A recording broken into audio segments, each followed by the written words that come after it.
Hello everybody and welcome back. I am KRX and we're going to be doing a sort of a SWOT analysis for Mutapa where we sort of look at the country, set them up for success, discuss the country a little bit, talk about their missions and goals and ambitions and strengths and weaknesses and all kinds of stuff like that. And then in the second episode, this is part one, this is the setup where we devise a strategy, devise a plan, right? We're building a strategy on the fly based on the context. We're going to be looking at the diplomatic situation and the various opportunities and threats that we have. That's all part of the SWOT analysis, strengths, weaknesses, opportunities, and threats. And then this will all build up the our process, right? Developing our process and strategy that we will then execute in episode 2, part 2. We'll actually try to attempt some opening moves and try to see if our plans actually work out the way that we think that they can work out. Of course, Mutapa is actually a country I have some experience with. We've played a campaign on the Twitch channel as Mutapa, and I just wanted to archive a little bit of a quick start guide essentially for Mutapa for anyone that might be looking for that on the YouTube. But also we are playing Mutapa in 2021, late 2021, where the new immersion pack for Europa Universalis has come out called Origins, which focuses on Africa.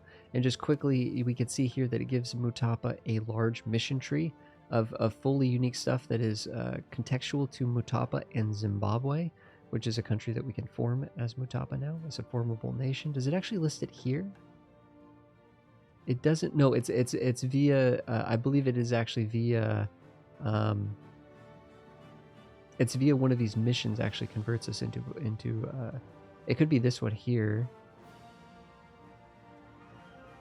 One of these actually makes us turn into Zimbabwe, which is pretty cool. But if we're just sort of working through the process of getting started here and developing a strategy, what's the situation here? Well, we got some rivals. Okay, so Kilwa is actually one of our rivals, and who is this guy here? Okay. So this guy's rivaled us. Are these guys... Okay, so everybody's fetishist except for Kilwa, and Kilwa's subject are Sunni, right? These guys are all fetishist. Kilwa is quite a bit more powerful than us. We could take a look at that right away. If we look at force limits, actually we have an equal force limit to them. However, the kicker here is the institution situation. So if we go to our tech here and look at the institution, Kilwa already has feudalism. Kilwa has feudalism. I imagine they're already 1 or 2 techs ahead of us. We do not even have feudalism, and it is spreading at essentially, well, maybe this hasn't updated yet, but because we're not, we can become friends with Sofala, but we will not ever be friends with Kilwa, that's for sure. But I think we can actually butter these guys up a little bit to make it spread a little bit here, because they don't have feudalism either. So we really do not have feudalism, and it is not even spreading to us. But we could conquer part of Zimbabwe and sort of get it that way, potentially. We'll have to see on that. So we don't even have feudalism. We're at military tech 2. Zimbabwe's at tech 3. And they're in a position where they can advance, where we have a 50% penalty because we don't even have feudalism. So we're really behind the bar, behind the gun here. And the next tech, the one that Kilwa has that we don't have, is 0.05 land morale, which is huge at the start of the game. Absolutely huge. We only start with 2. 0.5 more would be massive. I mean, 25% more morale just in that alone. Extra prestige, that could be good. Although stability cost modifier, we might actually need to... I'm going to hold off on this for a little bit, because we might actually need to do some stability boosting a bit. There's some bad events that can happen here, and some things that, like, this requires that we have stability at least 1, and the event or regression of Zimbabwe has fired. So that's something that that's gonna be happening, and it's probably going to remove some of our stability, and we'll have to boost up our stability even further.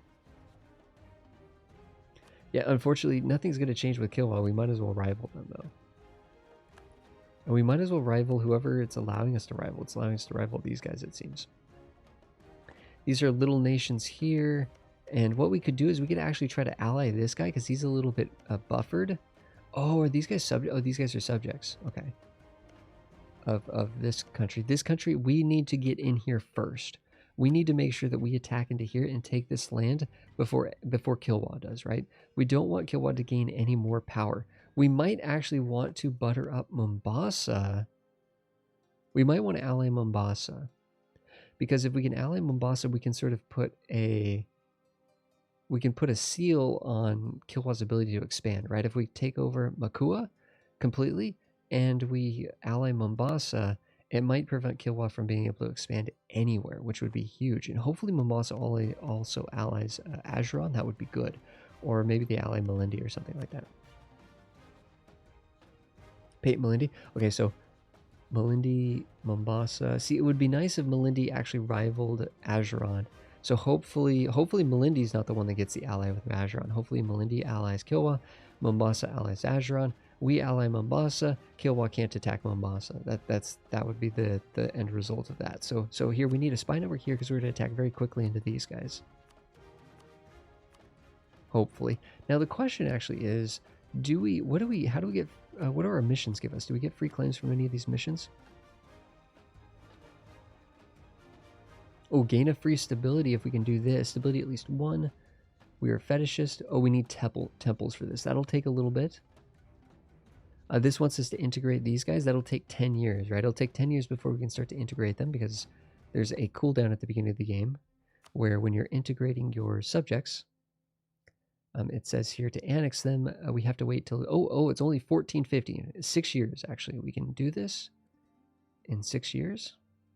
We do need to get them buttered up, though, beforehand, so we will send a diplomat to work on them for a while, and then we'll do that. But for now, our diplomats are going to be doing other important things.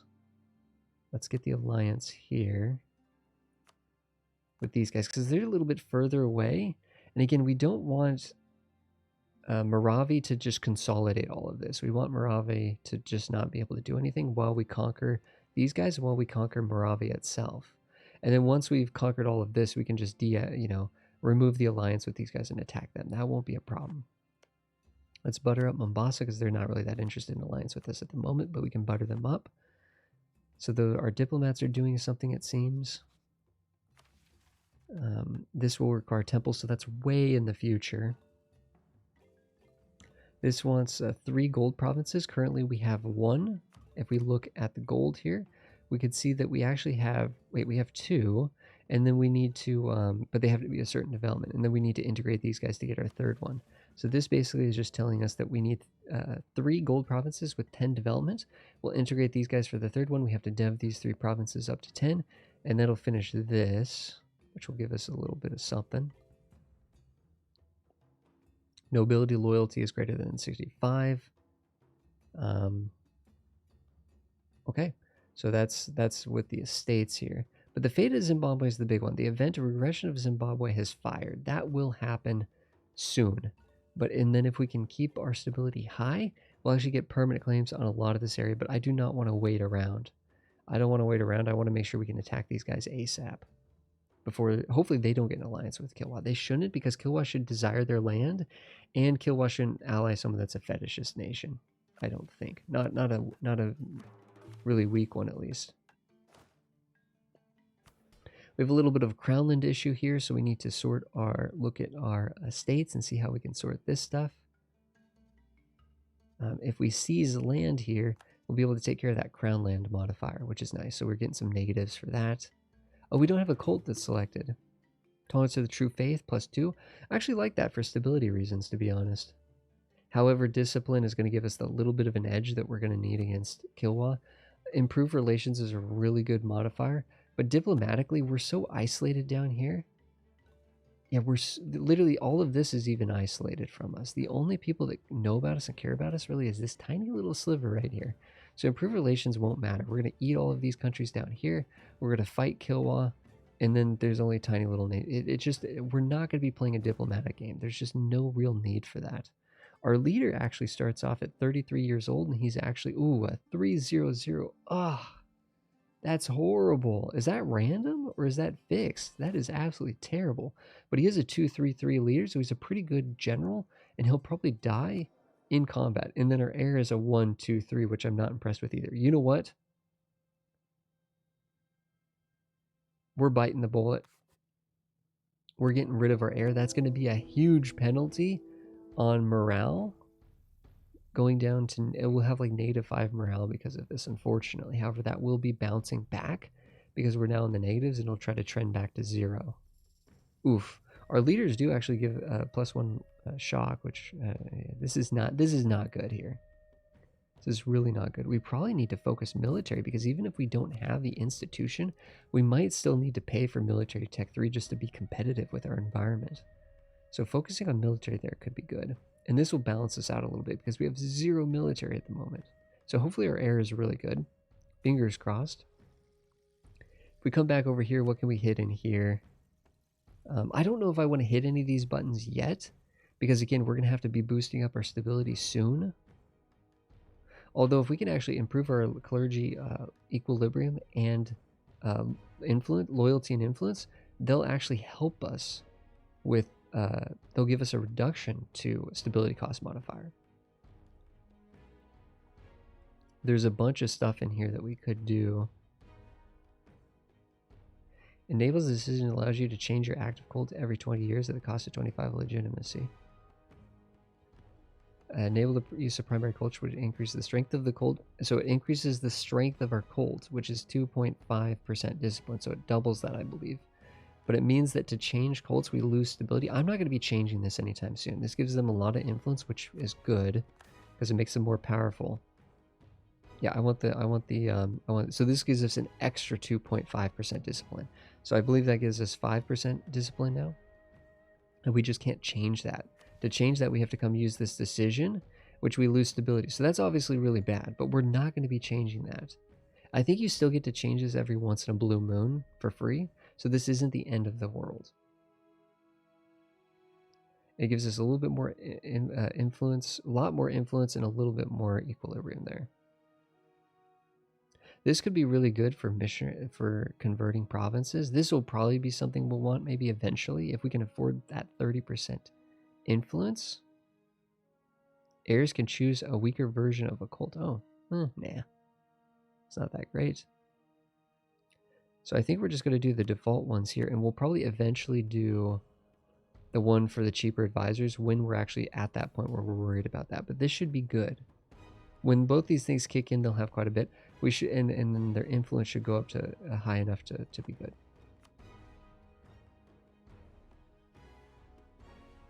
Supremacy over, this is pretty good because it just makes it so that everybody likes us a lot more and gives a lot more influence. Of course, we don't have free enterprise as a standard one for the merchant guilds.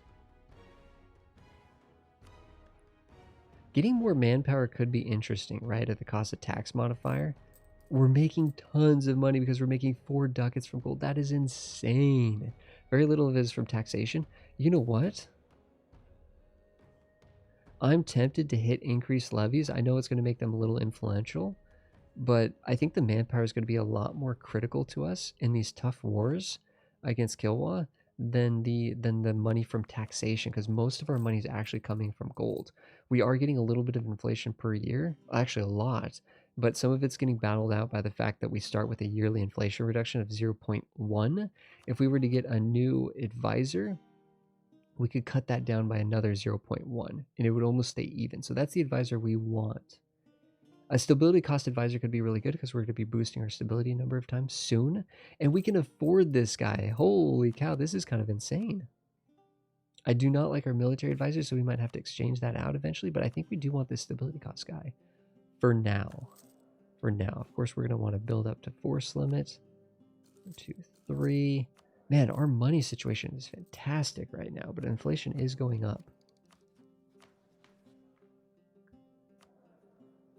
We can get another advisor. We're getting so little Diplo points.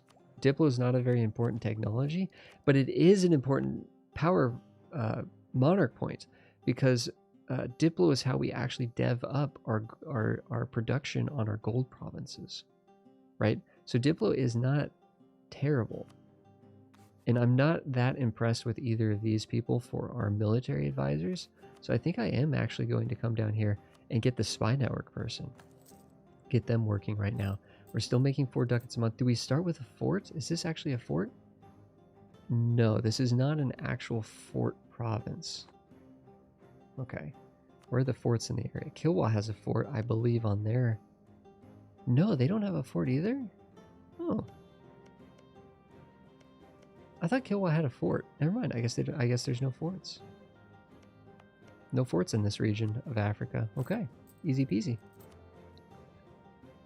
We don't have the money to hire them, but we do have the sort of the income here. We can get rid of that. Okay. So for the most part, we're ready to attack these guys, it looks like. We've looked at our missions. Complete religious unity. We have a good general already. We don't have to roll a general. We do need to get a stability, however. We do need to boost stability. So in a month or two, we'll be able to boost this up, which will be nice. It's going to cost us a little bit less because this guy's doing his thing. Could actually just summon one of these and see what kind of mission we're going to get here for the agenda. Increase the base tax. That's an easy one to do. It gives us a prestige, actually, which will help. Ooh, this gives us an actual stability. What is this telling us to do? Have a prestige of 0. Ooh. And it gives us a free... That's amazing. And our stability will go back as we win wars and as we wait. Just time, right? Just yearly it's going up because it's already negative. It wants to get to 0. That's actually going to be an amazing agenda. So that'll be a free stability there. So that'll actually help us work on overcoming some of these negative events that are going to trigger when we unpause the game, I think. So this is great. I think for the most part, we have a little bit of a plan. We're going to attack these guys as quickly as we can and consolidate this. We're going to ally these guys just to protect them from these guys. And because we're not going to attack them until these guys have already been removed from the game. We're going to ally Mombasa to try to squeeze and pinch Kilwa from expanding. In 6 years, we're going to be able to integrate these guys who are our subject right now. We're building up 3,000 more troops. That'll be 11,000 plus the 3. So that's 14,000 troops. Should be plenty to attack these guys. These guys might ally them as well, but I think they're probably rivaled. No, they're rivaled to each other, so they can't ally each other. So for the most part, we will be able to attack these guys. I don't think they will have any rivals. I don't think they'll... Or allies. I don't think Kilwa will want to ally them because they're fetishists. So we'll have to see. But we should be able to attack and clear this land out very quickly. Very quickly. Which is good. And then we'll just have to see what happens with the fate of Zimbabwe. Zimbabwe starts at 14 development, but I think this is going to get tanked. I think, unfortunately, this is going to be tanked. Which could be good for just developing, making it easier to develop. Although I think the event actually causes the development cost to go up, unfortunately. Guys, thanks everybody for being here for this opening, or sorry, the SWOT analysis, looking at the situation for Mutapa. In episode 2, we're going to be executing on everything that we've looked up, everything that we've set up for a country. We're going to be unpausing the game immediately and going right into opening moves and trying to execute on some of these plans that we have. If you guys have any questions, comments, or suggestions or thoughts, please post those down below, guys. I respond to all of the comments. I read all the comments. I respond to most of them. So the playlist link down below will help you get to the next episode, guys. The SWOT playlist, SWOT analysis and opening moves playlist that we have on our channel, which shows a bunch of other countries that we've done this for, but it'll also get you to episode 2 for the Mutapa quick start guide. Thanks everybody for being here. I'll see you guys in the next episode.